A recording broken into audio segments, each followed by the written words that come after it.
Where the road curved round Mount McKenna, the truck broke through trees that reached to a rim of clouds. Then came the grinding of its tyres on stones and mud. "Look!" Japhet pointed, and Lionel shaded his eyes to see. Perhaps it was an army truck, or one that delivered medicine. It was hard to tell. Japhet had been told to hide from vehicles, but he squinted as its bonnet thundered through the redwood. "Got you!" A stone hit Japhet's arm, knocking his school books to the ground. "Armel!" he cried, while Armel ran up the road whooping. Japhet picked up his books, the pages reddened with dirt, and wrapped them in the cloth. He could see the truck nearing, its passengers visible as it veered round the track's bend. It was grey and green, with mud smeared over the sides. In the front cabin were two soldiers wearing caps and sunglasses. The wheels span in the mud as it stopped in front of them and the doors swung open. "Hide from soldiers," his mother had warned. So Japhet shouted, "Run!" and sped into the undergrowth.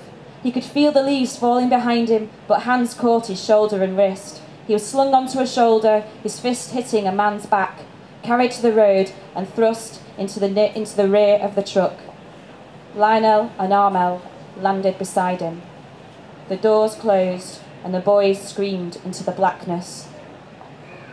As they jolted along the pothole track, Japhet slid across the floor, catching hold of a leg, an arm, and pulling Lionel and Armel towards him.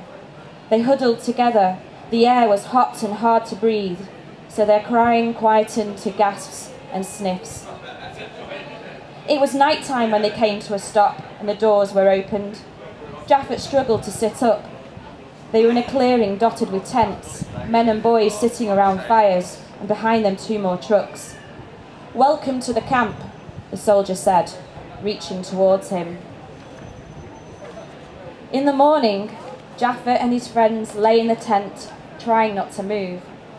Japhet hadn't slept much.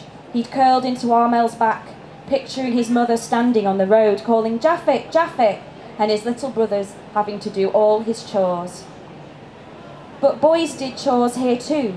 They were carrying water and firewood, while the soldiers ate bowls of rice in the shade of the trucks.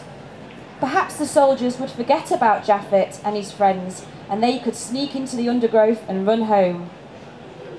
"Good morning, recruits!" A soldier crouched at the tent opening. "I'm the commander of this squadron, Commander Din." He had huge shoulders, a moon face with scarred cheeks, and wore a red bandana around his forehead. "You want to be soldiers, don't you?" Japhet stared at him. "Don't you?"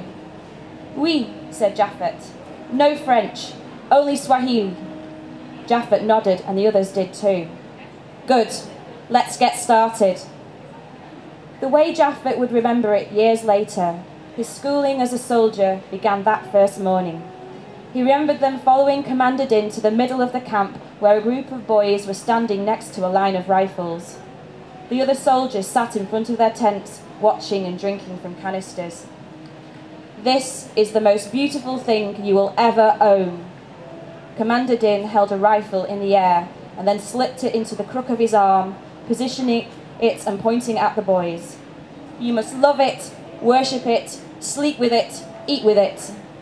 Round he turned, falling into different positions and pointing the gun. He shoved it into Armel's face.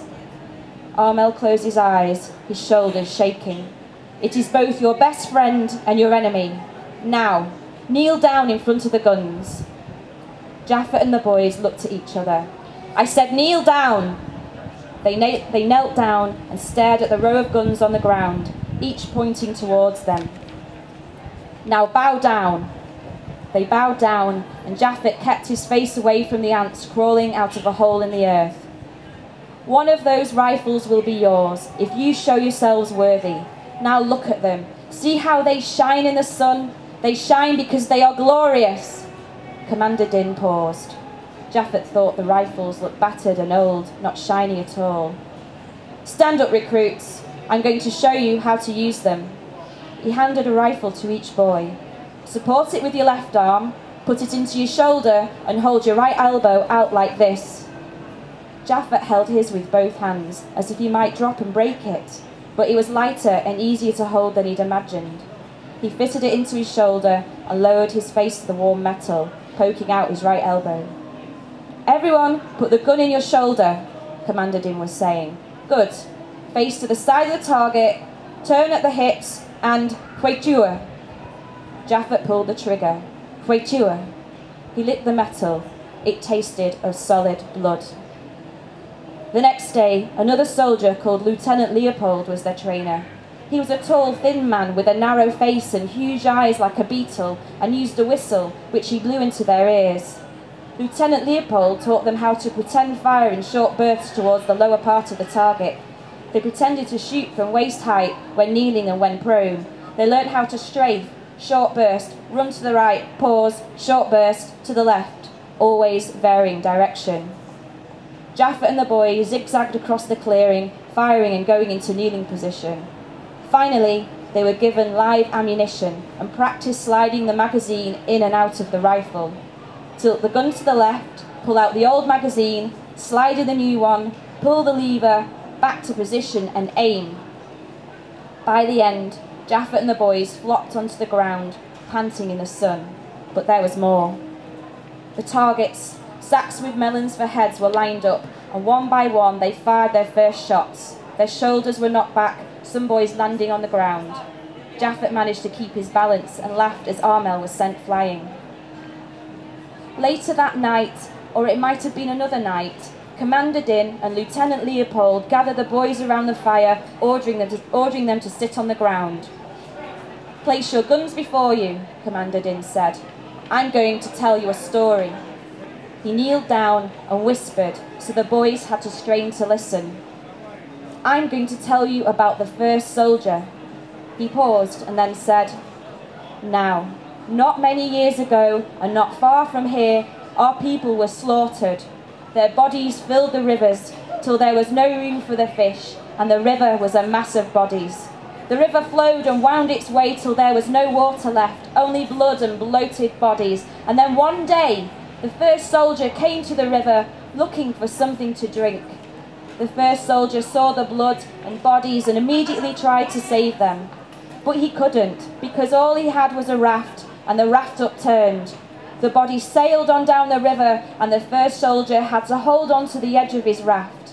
He could do nothing as these bodies floated through this river of blood, because the bodies that had been hacked apart just kept on coming. The first soldier travelled to where there were no more bodies, so he could stop this river of blood at its source. The bodies had been killed with machetes, so he knew that the way forward was with a gun. One like this, and Commander Din held up Jaffet's rifle.